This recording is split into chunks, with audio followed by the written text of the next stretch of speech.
Mr. President. Senator from Minnesota. Mr. President, I want to thank Senator Smith and my colleagues for being here today to stand up for the state of Minnesota, for our nation, and for our Constitution. In the last year, we have too often come to the floor to discuss tragedies in our state. This summer, an assassin killed our friend Melissa Hortman, the former Speaker of the Minnesota House, and her husband, Mark. And we were once again shaken to our core when a mass shooter attacked Annunciation Catholic Church right in the middle of Mass. Children in their first week of school, 2 children murdered, 21 more people injured, including 18 kids. In recent weeks, Minnesota has once again been at the center of America's heartbreak. But we are also at the center of America's courage and hope. We honor Renee Good today. Renee Good, who left behind 3 children, including a 6-year-old, when she was shot and killed by an ICE agent.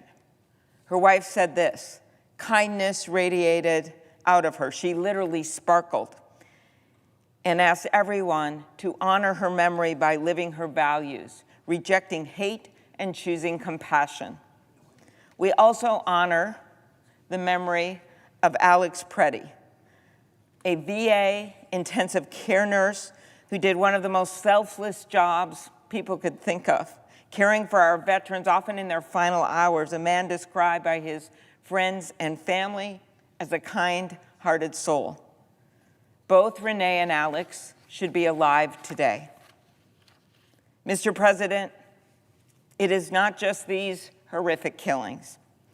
The administration, through their surge of thousands of ICE and Border Patrol agents to Minnesota, outnumbering the 10 largest metropolitan police departments combined in the Twin Cities, outnumbering the sworn officers in the Minneapolis-St. Paul departments by 3 to 1, has repeatedly violated the constitutional rights of the people of Minnesota. The fact is that anyone who cares about federalism, about freedoms, about liberties, should be horrified by what is happening.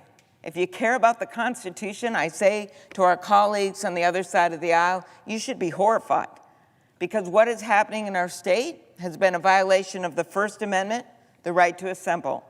The Second Amendment, Alex was a lawful gun owner, but he was immediately criticized for that, when in fact the video showed very clearly, because eyes don't lie, that his gun was firmly in its holster and it was taken out by Border Control agents. They've been violating the Fourth Amendment, ramming into people's homes without a judicial warrant. Agents have been demanding, without even reasonable suspicion, that Minnesotans show proof of citizenship, just based on how they look. And this administration is going after the Fifth Amendment, the right to due process. It has denied detainees access to counsel. And as the chief judge in the District of Minnesota, a former clerk to Justice Scalia, and a George Bush appointee has made clear, they have been defying court orders. And I say to our Republican colleagues, if you are a defender of liberty, you must defend it when it counts, not just when it's convenient. Federal immigration agents bashed upon a door and detained a Hmong elder, a U.S. citizen whose mom was one of the most loved nurses that took care of our troops during the Vietnam War.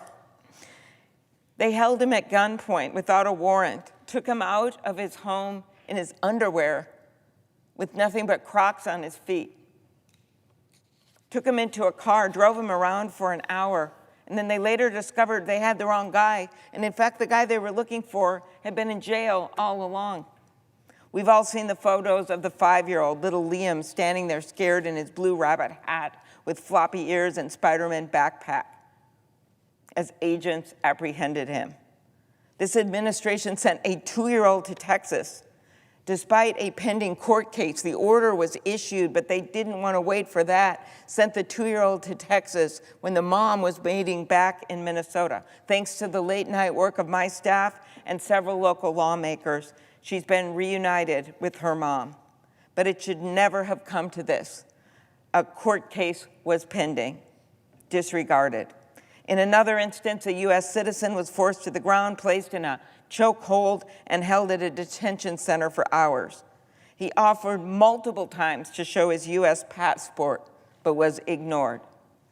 This has gone so beyond any original reason for federal agents.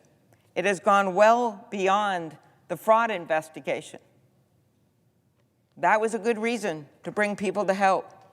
But that's not what this was, not the 2-year-old, not the 5-year-old, not the Hmong elder.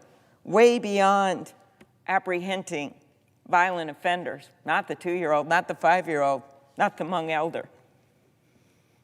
This has turned into a Kristi, Noem, and Greg Bovino-driven shock and awe public spectacle meant to intimidate our state.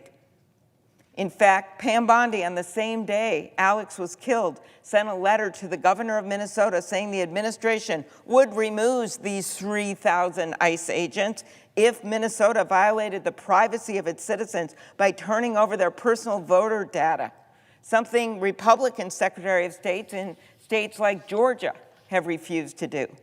The Justice Department has actually sued 24 states for refusing to turn over this data, including, as I mentioned, Georgia and also New Hampshire.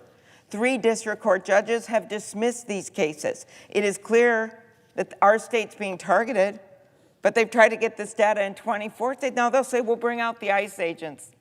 If only you just give us that data. Mr. President, there are 3,000 federal officers in Minnesota, and I can not state it more unequivocally. ICE must leave Minnesota. Law enforcement has made this clear. They can't do their jobs. They can't do their jobs. They can't investigate burglaries. They can't help on some complex cases because they're being called to people's homes all the time because of the ICE agents hanging around homes of just regular citizens, in parking lots, chasing people down.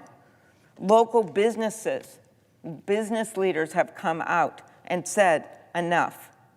Police chiefs in our state have joined together. Police chiefs across the nation have joined together and said, we believe in proper police procedures and the rule of law.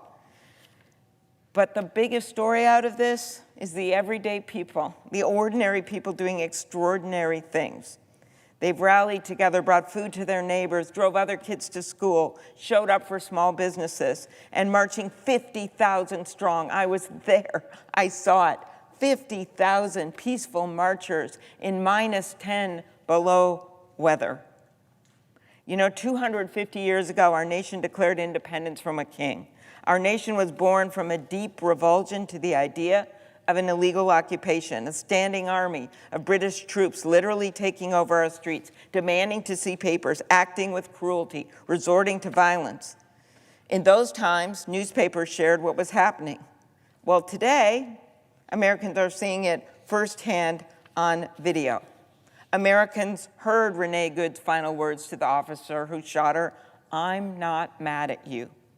They saw Alex spend his final moments trying to help a woman who'd been shoved to the ground. His last words, "Are you okay?"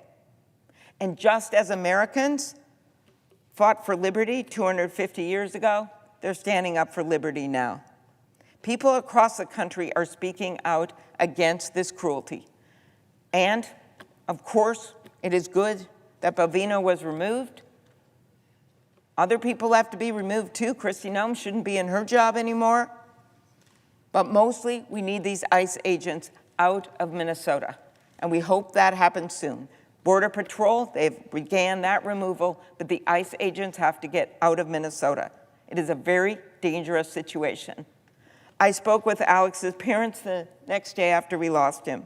Through the tears, they talked about what he was like and how they wanted the world to know the truth and how much it hurt him to have senior administrative officials call him a domestic terrorist, call him a would-be assassin. Alex's sister said Alex always wanted to make a difference in this world, and it's devastating that he won't be here to witness the impact that he was making. We must stand up. And so we are asking our colleagues, they know the White House, we've all done our best here, but to tell them it's time for those ICE agents to come home. There must be new leadership in the Department of Homeland Security now. And there must be major reforms to these agencies before this Congress should approve another cent. First, we need to stop these roving bans. This means coordination with state and local law enforcement and no more bounties that encourage immigration officials to detain individuals, even without cause. We need proper training and a code of conduct that includes transparent investigations and meaningful accountability for when agents break the law or violate the Constitution. This also means use of force policies that are the same for local police. Immigration agents, like all law enforcement, should comply with the Fourth Amendment. This bounty system, we've had stories and we have hundreds of cases in our offices right now where people were stopped, a white guy, Latino. They said to Latino, where are you from? Latino says, I was born in America. They put him in the car, drive him a few blocks, let him out, or take him to the detention center and then let him go. Bonuses, bounties. The mask should come off, and the body camera should go on. And there must be thorough, objective, and independent investigations into these killings. The Justice Department refused to cooperate with local investigators in Minnesota after Renee's death, and over a dozen career prosecutors in Minnesota and Washington resigned rather than take part in a miscarriage of justice. After Alex's killing, the federal government blocked state law enforcement from accessing the crime scene. I know because I got panic calls, because I used to be a prosecutor in the county, about what was going on. A federal judge appointed by Donald Trump had to issue an order preventing the federal government from destroying evidence. I'm opposed to this ICE funding bill, and I am very appreciative that people are starting to talk about reforms to this agency. But the money that was passed this summer, $75 billion, making this agency bigger than the FBI, that was wrong. I opposed it, as did my Democratic colleagues. The costs continue to mount. Right now, our federal, state, and local governments are spending an estimated $18 million a week on the surge in Minnesota alone. And what do you got out of it? 2 out of 3 of the shootings resulting in death in Minneapolis, 2 out of 3 were caused by federal agents. I appreciate Senator Schumer, and I appreciate my colleague, Senator Smith, and so many others for saying no to this. And I truly appreciate that a number of our Republican colleagues have started to say that what ICE is doing is wrong. A few have said that Kristi Noem should no longer be in her job. ICE needs to leave Minnesota. It was in 1776 when future First Lady Abigail Adams wrote to her husband, John Adams, describing the retreat of British ships from Boston, saying that their numbers were so large they looked like a forest. But despite their force, it was the determination of those demanding liberty that won that day. For Minnesotans right now, every corner, everywhere, when you drive, really it's not just the city, suburbs, shopping malls, rural areas, they see an ICE agent. There's people that are scared every single day, and it feels like that forest.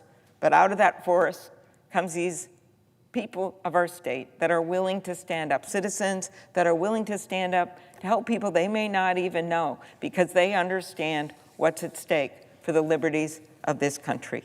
Mr. President, I yield back. Thank you.